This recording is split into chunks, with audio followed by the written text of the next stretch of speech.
रहमानिर्रहीम। अस्सलाम वालेकुम एवरीवन। उम्मीद है आप सब खैरियत से होंगे।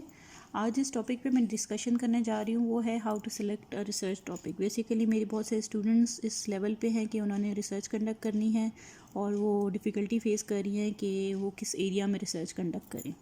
बेसिकली ये तो आपके कोर्स वर्क के टाइम का है, लाइक आप कोर्स वर्क जब पढ़ रहे होते हैं उस टाइम पे आप अपने पास डिलिमिट कर सकते हैं, अपने पास लिख सकते हैं, नोट डाउन कर सकते हैं कि ये एरिया ऑफ इंटरेस्ट है आपका और इस एरिया में आप रिसर्च कंडक्ट कर सकते हैं या इस एरिया में रिसर्च कंडक्ट हो सकती है। बिकॉज उस टाइम पे आप आर्टिकल स्टडी करते हैं, थीसिस स्टडी करते हैं, तो आपको आइडिया होता है कि कौन से आर्टिकल्स, कौन से रिसर्च एरियाज़ आजकल हॉट टॉपिक्स चल रहे हैं।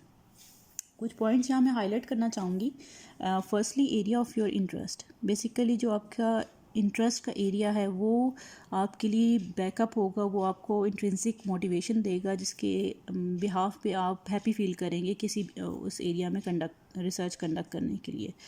आपको बेसिकली जब कोर्स वर्क स्टडी करें या फिर आप किसी एरिया में इंटरेस्ट आपका डेवलप हो गया तो आप उस एरिया को डीलिमिट करें, उस ही एरिया को, because that will increase your motivation level and that will help you in finding out the research in quick manner. Okay, आपको फैसिलिटीज़ मिलेंगी जिस एरिया में आपकी इजी अप्रोच है, जिसमें आपको बैकग्राउंड नॉलेज है, that will be easy for you to conduct, right. फिर नोवेल टॉपिक होना चाहिए but on the safe side, researchable भी होना चाहिए और इंटरेस्टिंग भी होना चाहिए। रिसर्चेबल मींस कि आपको करंट फैक्ट्स एंड फिगर्स पता हों और उसके अलावा भी रिसर्च गैप आप फाइंड आउट कर सकें। अगर रिसर्च गैप होगा किसी एरिया में तो definitely it will be easy for you कि आपने वो रिसर्च गैप फाइंड आउट करना है, फिलअप करना है through your own research. Okay, then another key point is prefer a theory. Basically आप फॉर एग्ज़ाम्पल अगर कोई कंडक्ट कर रहे हैं, लाइक आप कोई टेक्निक अडॉप्ट कर रहे हैं, टीचिंग स्ट्रेटजी अडॉप्ट कर रहे हैं, तो डेफिनेटली उसके पीछे कौन सी थेरी गिवन है। ब्लूम्स टेक्सोनॉमी है तो उसको किस तरह से आपने कैरी ऑन करना है, कौन से लेवल की आप कंडक्ट कर रहे हैं, तो वो आपके लिए हेल्पफुल थेरी होगी। वो थेरी आपके लिए बैकअप करेगी और आपको सपोर्ट करेगी। Next important thing is background study. Background study is very important. आपने किसी एरिया में रिसर्च कंडक्ट करनी है तो आपको उस एरिया की फुल फ्लेज नॉलेज होनी चाहिए। आप उसका लिटरेचर रिव्यू स्टडी करें, आप उसकी ओल्ड पेपर्स जो रिसर्च थीसिस हो चुकी हैं, रिसर्च आर्टिकल्स हो चुके हैं उसके ऊपर, वो आप definitely you should go through it और एग्जिस्टिंग फैक्ट्स एंड फिगर्स सबसे पहले फाइंड आउट करें। ठीक है, थीसिस आप फाइंड आउट कर सकते हैं, यूनिवर्सिटी की वेबसाइट्स होती हैं वहाँ पे अपलोडेड होते हैं पीएचडी एमफिल के थीसिस, वहाँ से आप उन थीसिस को स्टडी करें, आपको आइडिया होगा कि how to conduct a research. ठीक है, और साइड बाय साइड आपको पता चलेगा कि इस एरिया में ये facts and figures find out हो चुके हैं और किस एरिया में, किस जगह पे फाइंड आउट हुए, किस कंट्री में फाइंड आउट हुए हैं। ठीक है, इसके अलावा आपके पास रिसर्च पेपर से पता चलेगा कि आपने मतलब आपकी बैकग्राउंड नॉलेज इन्हांस होगी और आपको रिसर्च गैप फाइंड आउट करने में या अपने टॉपिक को डीलिमिट करने में बहुत ज़्यादा हेल्प आउट होगी। ठीक है, उसमें आपको फाइंड आउट ईजी आपके लिए हेल्प आउट होगी, आपके लिए आसानियाँ होंगी। आप वहाँ से अपना टॉपिक को भी डीलिमिट कर सकते हैं, बिकॉज बहुत वास्ट टॉपिक भी आपके लिए प्रॉब्लम क्रिएट कर सकता है।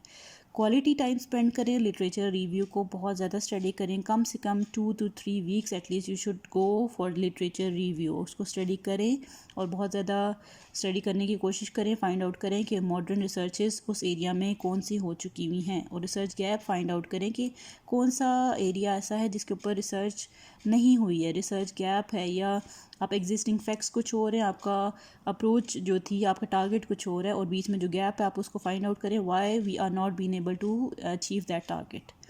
दैन टोटली अनएक्सपेक्टेड एरिया या पार्शली अनएक्सपेक्टेड एरिया मैं आपको बिल्कुल रिकमेंड नहीं करूँगी, because it will be hard for you to handle, जिसका लिटरेचर रिव्यू कम हो, एटलीस्ट 15,000 वर्ड्स का। लाइक आप अपने कन्वीनियंस के अकॉर्डिंगली देख सकते हैं कि थीसिस में कितना रिक्वायर्ड है, लेकिन आप देखें कि मैक्सिमम लिटरेचर रिव्यू आपको उसके ऊपर मिले। इनिशियली साइनॉप्सिस में तो 5 to 7 pages at MPhil level और पीएचडी में 15 to 20 पेज एटलीस्ट आपको लिटरेचर रिव्यू का होना चाहिए। टोटली अनएक्सपेक्टेड होगा तो that will be hard for you to justify, आपको के लिए मुश्किल होगा, आप उसको जस्टिफाई नहीं कर सकते हैं ये साइनॉप्सिस में, because each and every thing, synopsis research proposal को कहते हैं जिसमें आपने each and every thing clearly mention करनी होती है। एब्स्ट्रैक्ट वो होता है जिसके अंदर आपने सारी समरी लिखनी होती है जो कि आप रिसर्च कंडक्ट करने जा रहे हैं, उसको जस्टिफाई करना होता है कि आपने किस तरह से रिसर्च कंडक्ट करनी है। क्वांटिटेटिव रिसर्च होगी या क्वालिटेटिव रिसर्च होगी, और उसको भी जस्टिफाई करना है why you are going to conduct qualitative और क्वांटिटेटिव रिसर्च, और कितना आपने कौन सा एरिया आप ले रहे हैं, कौन सी कंट्री ले रहे हैं, कौन सा एरिया ले रहे हैं, डीलिमिट करेंगे। जितना डीलिमिट करेंगे, जितना क्लियर पॉइंट्स आप मेंशन करेंगे, वो आपके लिए हेल्पफुल होगा, वो आपके लिए स्ट्रेंथन बनेगा।